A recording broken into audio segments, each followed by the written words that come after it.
Hello, I'm Kevin Wright of KW Tax and Accountancy Limited. I have been providing business strategy to our clients for many years and I've seen it absolutely transform their business. Let me give you an example of a real client facing very difficult trading issues. The company is a family-owned business which repairs cars. Their customers were primarily insurance companies that supplied cars after accidents. They would supply a courtesy car, prepare the vehicle and then return it to the customer on completion of the service. On a monthly basis, they would then raise sales invoices to the insurance companies.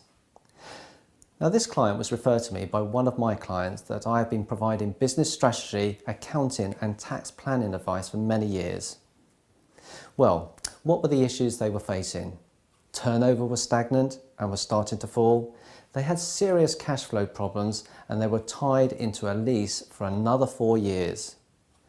With all my clients, the first thing I do is to get them to discuss their business in full so that I can understand in detail how they operate. I usually find at this point clients pour out their hearts as they are passionate about their business and are desperately looking for expert advice. The next most important task to undertake is to look at the 3 key ingredients for any successful business, which are operations, marketing and finance. So what do? We brainstormed each of the 3 areas and scored each point identified between 1 and 10. 1 being we are really poor on this point and 10 indicating that we really deliver on this area. Here are some of the key critical areas we discovered. Turnover was falling. This is a key problem, so now we have to provide an agreed action solution. It is not good enough to say the action point is to increase sales. You have to drill down to detail. Let me explain. We noticed one of the directors who was extremely good at sales was spending most of his time on actually repairing cars and dealing with copious amounts of paperwork. We agreed the action point would be for the director to spend 1 hour each Monday between 10 and 11 AM calling existing contacts with a view of re-establishing relationships and requesting more business. The other key action point identified was their staff did not have enough work, so they were paying wages for them to be idle.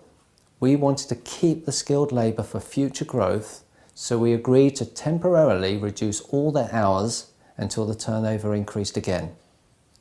By implementing these 2 points in the period of 3 months, new contracts were won, wages costs were controlled and cash flow increased. It couldn't be better.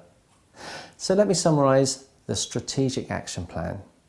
First, identify the key critical areas, produce an agreed action for each point raised, commit to an implementation date, assign responsibility and be accountable to each other and measure the outcome constantly. So if you are struggling to find the way ahead and would like some expert advice, then get in touch. An initial meeting is free and it may be the most important action you take for the future of your business.